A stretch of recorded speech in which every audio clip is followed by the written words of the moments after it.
ఈ రోజు వీడియో ఏంటి అని అంటే ఆర్బీఐలో అటెండర్ పోస్టుల కోసం నోటిఫికేషన్ రిలీజ్ చేశారు.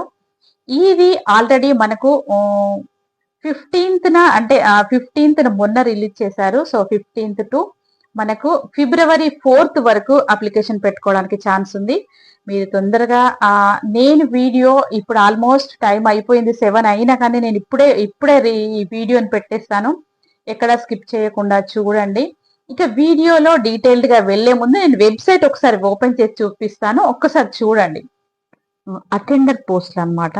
మనకు ఏంటి అని అంటే ఈ ఆర్బీఐ అనగానే ఇది ఎంతో రెస్పెక్టబుల్ జాబ్ అని చెప్పొచ్చు. మనకు జనవరి 15న ఇది నోటిఫికేషన్ రిలీజ్ చేశారు. ఎన్ని పోస్టులు ఉన్నవి అనే దాని గురించి వెళ్ళినట్టయితే ఇక్కడ మనకు చూపించారు 572 పోస్టులు ఉన్నవి. 572 పోస్ట్ ఆఫ్ ఆఫీస్ అటెండెంట్ అన్నమాట. ఇది ఆల్ ఓవర్ ఇండియా, ఇది సెంట్రల్ గవర్నమెంట్ నుంచి వచ్చిన నోటిఫికేషన్ కాబట్టి మనకు ఆల్ ఓవర్ ఇండియాలో ఇన్ని వేకెన్సీస్ ఉన్నవి. మనకు ఇక్కడ టెస్ట్ ఎలా పెడతారు అని అంటే మన హైదరాబాద్ ప్లస్ మన తెలంగాణ వాళ్ళకు తెలంగాణలో టెస్ట్ ఉంటుంది, ఏపీ వాళ్ళకు ఏపీలో టెస్ట్ ఉంటుంది అనమాట. మనకు దాదాపు దగ్గర ఇక్కడే మనకు పోస్టులు అనేవి ఎక్కడ ఇస్తారు అని అంటే మన హైదరాబాద్ లో ఇస్తారనమాట. సో అదొకటి మీరు గుర్తుపెట్టుకొని ముందుకు వెళ్ళండి. ఈ ఆర్బీఐ ఆఫీసులో అంటే ఆర్బీఐ బ్యాంక్ లో మనకు జాబ్ చేయాలి అంటే ఇది మంచి విషయం కదండి. సో మీరు అదొకటి దృష్టిలో పెట్టుకొని ఇంత రెస్పెక్టబుల్ జాబ్, అందులో అటెండర్ పోస్టులు అనమాట. దీనికి క్వాలిఫికేషన్ వచ్చేసి ఓన్లీ 10th క్లాస్ క్వాలిఫికేషన్ ఉంటే సరిపోతుంది. ఆ 10th క్లాస్ క్వాలిఫికేషన్ తోని మనం ఇందులో అప్లికేషన్ పెట్టుకోవచ్చు అనమాట. ఇక ఇందులో మనకు వెబ్సైట్ లింక్ ఓపెన్ చేసుకోవడానికి జనవరి 15th ఫిబ్రవరి 4th వరకు మనకి లాస్ట్ అప్లికేషన్ డే అనమాట.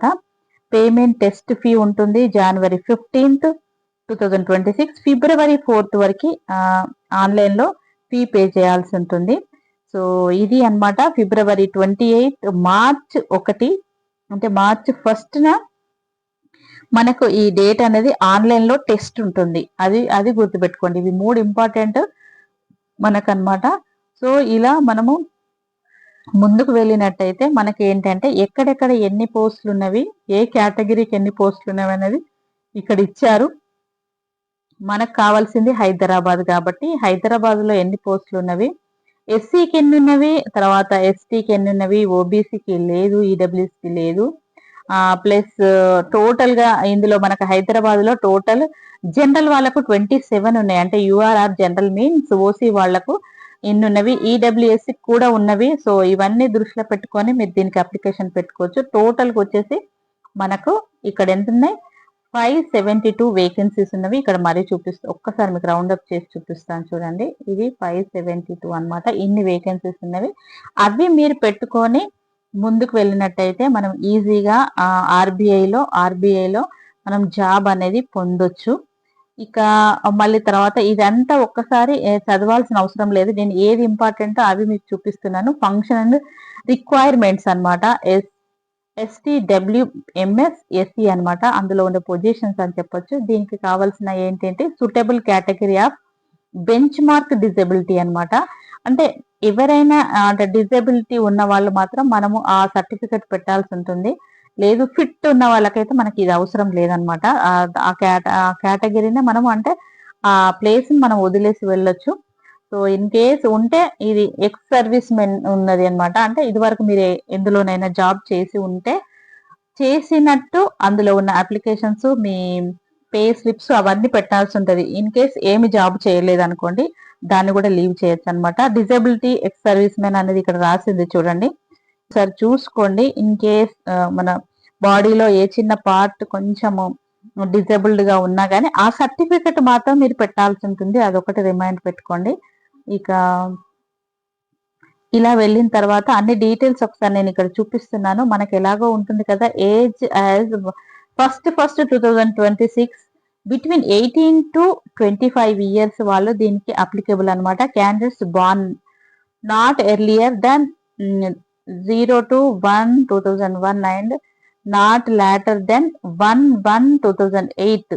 ఏంటిది, షెడ్యూల్ కాస్ట్ కు అంటే SC STకి 5 years ఉంటుంది రిలాక్సేషన్. ఇక్కడ రాసింది రిలాక్సేషన్ ఇన్ ఏజ్ అని.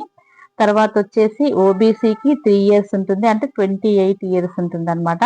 మనకు యాక్చువల్గా ఇచ్చింది ఎంత 25 ఇయర్స్ కదా, 18 to 25 ఇయర్స్ అయితే ఇక్కడ 18 to 25 ఇయర్స్ అయితే ఇక్కడ మనకి ఇచ్చింది 30 ఇయర్స్, ఇక్కడేమో 20 ఇయర్స్ అంటే ఎస్సీ ఎస్టీకి 30 ఇయర్స్ వరకు వాళ్ళు అప్లికేషన్ పెట్టుకోవచ్చు.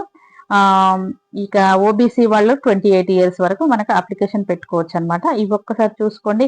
ఎక్స్ సర్వీస్ మ్యాన్ అని రాసింది కదా, సో ఇది కూడా ఒకసారి చూసుకోండి. ద ఎక్స్టెంట్ ఆఫ్ సర్వీస్ ఇదంతా చూసుకొని చదువుకుంటే సరిపోతుంది. దాన్ని బట్టి ఉంటే అందులో మీరు ఇదివరకు ఎక్కడైనా జాబ్ చేసి ఉంటే మాత్రం ఆ డాక్యుమెంట్స్ మాత్రం పెట్టాల్సి ఉంటుంది, అది ఒకటి గుర్తుపెట్టుకోండి.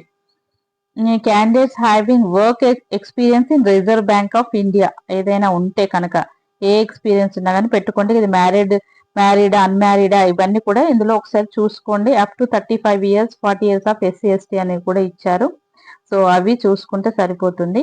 ఇక దీంట్లో మనకు నేమ్ ఆఫ్ టెస్ట్ అనమాట, ఏవేవి టెస్ట్ ఉంటాయి, number of questions, maximum marks, ఇదేంటిది కాంపోజిట్ టైం అనమాట 90 minutes లో ఇవన్నీ general English, general awareness, numerical ability ఇవన్నీ ఉంటవి. రీజోనింగ్ ఉంటుంది 30 120 మార్క్స్ అనమాట. ఇది ఎగ్జామ్ ప్యాటర్న్ అని చెప్పొచ్చు, ఒకసారి మీరు చూసుకోండి. ఇలా అయిన తర్వాత మళ్ళీ మనకు నేను ఇదంతా మీకు క్లియర్ గా ఒకసారి చూపిస్తున్నాను. దీని తర్వాత మళ్ళీ మనం ముందుకెళ్తే ఇక్కడ ఆన్లైన్ అప్లికేషన్ ఫామ్ అని ఉన్నది, దీన్ని ఒక్కసారి ఇలా క్లిక్ చేస్తే మీకు వచ్చేస్తుంది చూడండి. Recruitment for the post of office attendance అనమాట. ఇది రిజర్వ్ బ్యాంక్ ఆఫ్ ఇండియా ఉంది చూడండి. సో ఇలా ఇవన్నీ registration of application 15th 1st 2026, closure of registration of application 4th 2nd అంటే ఫిబ్రవరిలో మనకు 4th డేట్ నాడు అప్లికేషన్ అనేది క్లోజ్ చేసేస్తారు. Closure of editing application details 4th చేసేస్తారు. Last date of printing your application అనేది 19th 2nd 2026. Online fee payment వచ్చేసి 15th 1st నుంచి 4th 2nd అంటే ఫిబ్రవరి వరకు మనము ఆన్లైన్ లో పేమెంట్ చేసుకోవచ్చు అనమాట. ఇలా చేసుకున్న తర్వాత మీరు చేయాల్సింది ఒక్కసారికి పైకి స్క్రోల్ చేస్తే మనకు click here for new registration అనేది వస్తుంది. దీన్ని ఇక్కడ క్లిక్ చేయండి. క్లిక్ చేయగానే మనకి ఇక్కడ అన్ని డీటెయిల్స్, అన్ని బేసిక్ ఇన్ఫర్మేషన్, ఇక ఇవన్నీ ఎలా ఫిల్ చేయాలి అనేది మనకు ఉంటుంది అనమాట. ఇక మ్యాండేటరీ వచ్చేసి ఇక్కడ ఇచ్చారు చూడండి. ఈ మ్యాండేటరీ ఫిల్ అని ఉన్నది చూడండి. ఎక్కడైతే మనకు స్టార్ మార్క్ ఉంటుందో అది కంపల్సరీ మీరు ఫిల్ చేయాల్సి ఉంటుంది. దాన్ని ఒకసారి చూసుకోండి. ఇక్కడ నేమ్, ఫస్ట్ నేమ్, తర్వాత కన్ఫర్మ్ ఫస్ట్ నేమ్ అనమాట. ఇక్కడ ఇది కంపల్సరీ చేయాలి. నెక్స్ట్ వచ్చేసి ఇక్కడ ఫుల్ నేమ్ ఇవన్నీ రాయాలి, లాస్ట్ నేమ్, తర్వాత ఇవన్నీ రాసేసి మొబైల్ నెంబర్, ఇక్కడ స్టార్ మార్క్ ఉంది కదా, ఇక్కడ mobile number, confirm mobile number ఇది రాసేసేయాలి. ఆల్టర్నేటివ్ మొబైల్ నెంబర్ అవసరం లేదు, ఇక్కడ ఎక్కడైతే మనకు స్టార్ మార్క్స్ ఇచ్చారో అది రాసి సరిపోతుంది. ఈమెయిల్ ఐడి ఇక్కడ పెట్టాల్సిందే. మీరు ఒకటి గుర్తుపెట్టుకోండి, వర్కింగ్ ఈమెయిల్, వర్క్ చేసే మెయిల్ ఐడి ఇవ్వండి. అక్కడ మీకు చాలా అంటే నాకు కమెంట్స్ చాలా పెట్టారనమాట.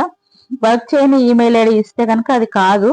సో కన్ఫర్మ్ ఈమెయిల్ ఐడి ఇక్కడ కూడా స్టార్ మార్క్ ఇచ్చారు, అది కూడా మాక్సిమం 60 క్యారెక్టర్స్ లో చేయాలని చెప్తున్నారు, అది ఒకటి మీరు గుర్తుపెట్టుకోండి. సెక్యూరిటీ కోడ్ ఉంటుంది, దీన్ని ఇక్కడ చేసేసి సరిపోతుంది అనమాట. ఇలా చేసిన తర్వాత ఇదంతా ప్రాసెస్ అయిపోయిన తర్వాత సేవ్ అండ్ నెక్స్ట్ అని ప్రెస్ చేస్తే మనకి ఇంకా ఇన్ఫర్మేషన్ ఎలా అప్లికేషన్ చేసుకోవాలి అని వస్తుంది. ఇప్పటికి వీడియో చాలా లెందీ అయింది, జస్ట్ మీరు ఈ అప్లికేషన్ ఇది సేవ్ అండ్ నెక్స్ట్ ప్రెస్ చేస్తే మీకు అప్లికేషన్ ఫామ్ వస్తుంది, మీరు ఈజీగా ఫిల్ చేసుకోవచ్చు.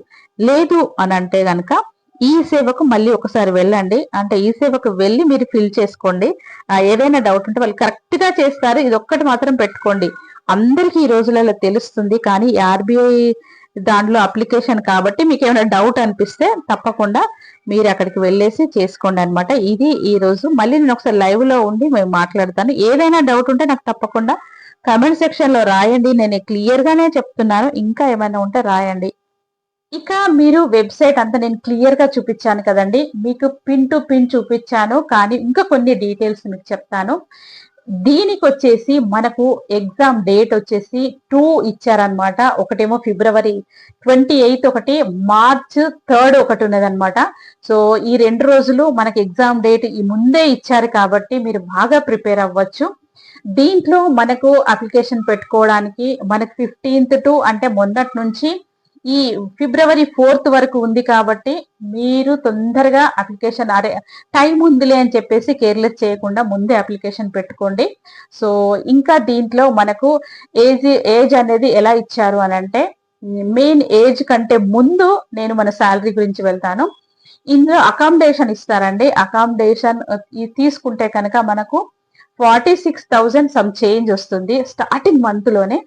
ఒకవేళ వితౌట్ అకామిడేషన్ అయితే మీకు 50,000 శాలరీ వస్తుంది అనమాట. ఇక్కడ మనకు తెలంగాణ వాళ్ళకైనా ఆంధ్ర వాళ్ళకైనా మనకు జాబ్ అనేది అంటే ఈ ఎగ్జామ్ అనేది ఎక్కడ పెడతారంటే మన హైదరాబాద్ లోనే పెడతారు. ఇక్కడ జాబ్ ప్రొవిజన్ అనేది మనకు తెలుగు వాళ్ళం కాబట్టి ఈ ఏరియాలోనే అంటే మన హైదరాబాద్ లోనే జాబ్ దొరికే ఛాన్స్ ఉంటుంది అనమాట. సో ఇంకా దీనికి ఏజ్ లిమిట్ వచ్చేసి మనకు 18 to 25, 18 మినిమం, 25 మాక్సిమం ఏజ్ ఉంటుంది. ఇంకొకటి ఏంటంటే ఈ ఏజ్ ఒకసారి మీకు కరెక్ట్ గా డేట్ ఆఫ్ బర్త్ తో సహా వాళ్ళు మనకి ఇచ్చారనమాట అప్లికేషన్ లో, మనకు నోటిఫికేషన్ లో.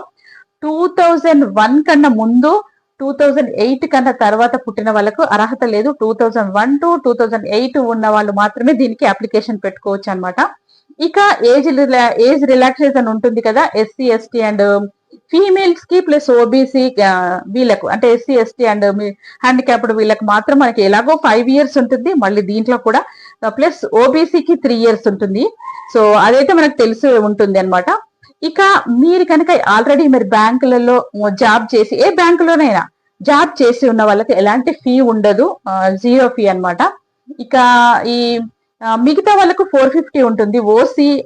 ఓసీ వాళ్ళకు, జనరల్ వాళ్ళకు అందరికి 450 రూపీస్ ఉంటుంది. మిగతా వాళ్ళకైతే 40 రూపీసే ఉంటుంది అనమాట. అంటే ఐ మీన్ ఎస్సీ ఎస్టీ వాళ్ళకి.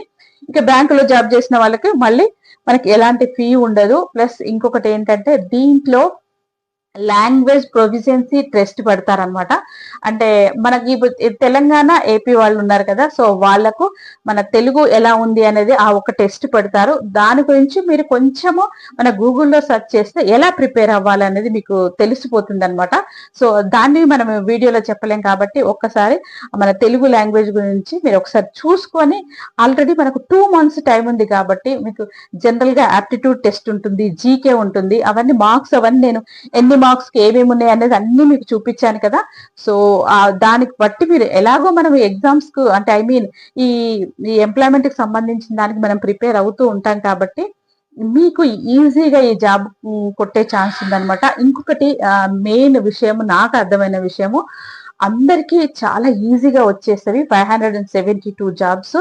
మీరు కనుక ఎవరైనా హ్యాండిక్యాప్డ్ ఉంటే కనుక, ఫిజికల్లీ డిజేబుల్డ్ పీపుల్ ఎవరున్నా కానీ వాళ్లకు ఇంకా 100% మీరు అప్లికేషన్ పెట్టుకోండి. ఇన్ని వేకెన్సీస్ ఇది ఎప్పుడు వచ్చింది, మనకు 2022లో ఒక్కసారి వచ్చింది. ఇప్పుడు అనమాట నోటిఫికేషన్ అనేది. అంత ఈజీగా ఈ ఆర్బీఐలో పడదు. అప్పుడు పట్టిందంటే 4 years అనమాట. ఇప్పటికి 2026లో మళ్ళీ నోటిఫికేషన్ పడింది. మీరు తప్పకుండా దీన్ని యూటిలైజ్ చేసుకోండి, అందరికీ షేర్ చేయండి. నేను చెప్పేది అదే అనమాట. ఈజీగా ఓన్లీ 10th క్లాస్ క్వాలిఫికేషన్ ఉండాలి. మళ్ళీ ఇంకొకటి ఏంటంటే మనకు డిగ్రీ చేసిన వాళ్ళని దీన్ని తీసుకోరు. ఓన్లీ 10th క్లాస్ క్వాలిఫికేషన్ ఉన్న వాళ్ళను, ఐటీఐ చేసిన వాళ్ళని మాత్రమే ఈ జాబ్ కు తీసుకుంటారు. మీరు అది దృష్టిలో పెట్టుకొని దీనికి అప్లికేషన్ పెట్టుకోండి. మళ్ళీ 2 months ఉంది కాబట్టి మీరు మంచిగా ప్రిపేర్ అయ్యి వెళ్ళండి. ఉన్న చిన్న చిన్న నేను అప్లికేషన్ ఫామ్ లో అన్ని డీటెయిల్ గా చూపించింది. ఏవీకి యాప్టిట్యూడ్ కు ఒక 30 మార్క్స్ అన్ని కలిపి ఉన్నవి. మనకు దీనికి టైం డ్యూరేషన్ వచ్చేసి 90 minutes ఉంటుంది కదా. సో అవన్నీ మీరు 1-2 సార్లు నేను పెట్టింది బాగా, అంటే మీరు ఒకసారి వీడియో చూస్తే మీకు కాకపోతే 2-3 సార్లు ఆ వీడియోని చూడండి, చూస్తే మీకు క్లియర్ గా అర్థమవుతుంది. సో మనకి అప్లికేషన్ డేట్ వచ్చేసి మనకి ఫిబ్రవరి 4th వరకు ఉంది. అలా అని చెప్పేసి మీరు ఏం లేట్ చేయకుండా ముందే అప్లికేషన్ పెట్టుకోండి. ఇది 2-3 సార్లు చెప్పినట్టున్నాను. అంటే నాకే ఒక ఆత్రం అనిపిస్తుంది అనమాట. ఈ ఆర్బీఐలో జాబ్ చేయడం అంటే ఎంత రెస్పెక్టబుల్ జాబ్ కదండి. దీన్ని తప్పకుండా యూజ్ చేసుకోండి. మళ్ళీ ఇంకొకటి ఏంటంటే ఇది షేర్ చేసి ఒక్క లైక్ ఇవ్వడం మీరు మర్చిపోతున్నారు. ప్లీజ్ ఆ ఒక్క లైక్ ఇవ్వండి, షేర్ చేయండి, సబ్స్క్రైబ్ చేసుకోండి. ఇక ఇలాంటి ఇన్ఫర్మేటివ్ వీడియోస్ నేను పెడుతూ ఉంటాను, ఎక్కడ స్కిప్ చేయకుండా చూడండి.